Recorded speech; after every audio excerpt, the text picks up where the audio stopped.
اعوذ باللہ من الشیطان الرجیم بسم اللہ الرحمن الرحیم۔ آج کی ویڈیو میں جس موضوع پر بات کرنی ہے وہ یقیناً قابل غور ہے۔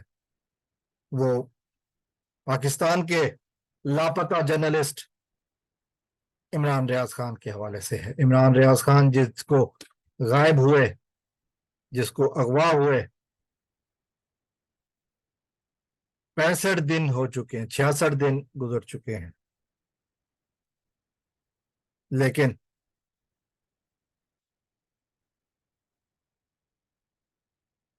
حقیقت یہی ہے کہ ابھی تک کچھ پتہ نہیں ہے۔ ویڈیو میں آگے بڑھنے سے پہلے آپ سے التماس ہے کہ اگر آپ نے میرا چینل ابھی تک سبسکرائب نہیں کیا تو میرے چینل کو سبسکرائب کر لیں تاکہ ہمارا آپ کا رشتہ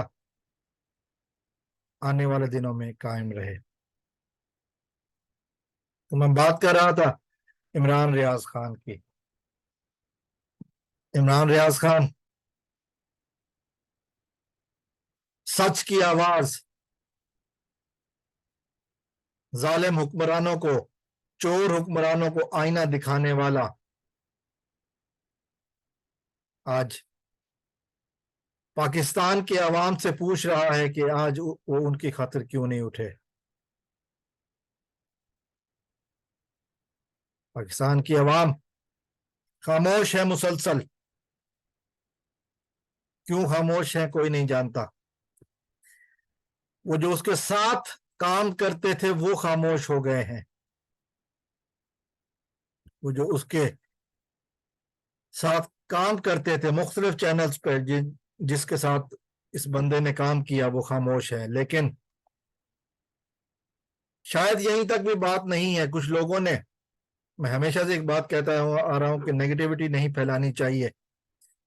کچھ لوگوں نے اس طرح کی نیگیٹیوٹی پھیلانا شروع کر دی ہے عمران ریاض کے بارے میں کہ یہ یقیناً وہ چاہتے ہیں کہ ان کی فیملی کو تکلیف ہو۔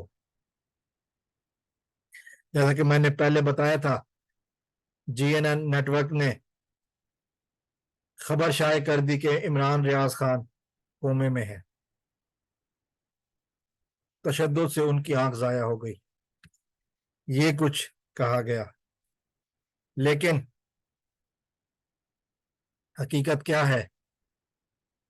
میاں علی اشفاق صاحب کے ٹویٹس اس حوالے سے گواہ ہے۔ وہ کہتے ہیں کہ یہ سب کچھ سچ آنا چاہیے سامنے، سچ پر مبنی رپورٹنگ کرنی چاہیے تاکہ فیملی کو تسلی رہے، حقیقت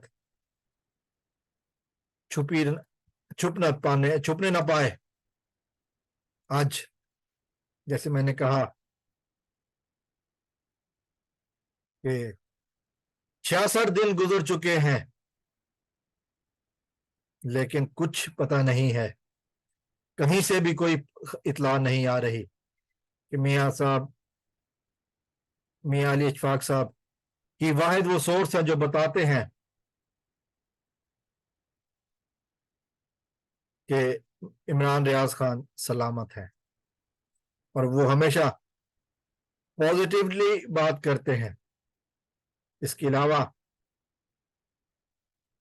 جی این والوں نے تو خیر انتہا کر دی، وائس آف امریکہ کے بعد یہ دوسرا سورس ہے کہ جس نے اپنی کریڈیبلٹی ختم کی۔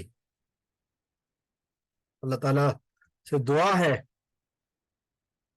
کہ اللہ تعالیٰ عمران ریاض خان کو جلدی اپنے چاہنے والوں، اپنے گھر والوں کے ساتھ واپس لائے۔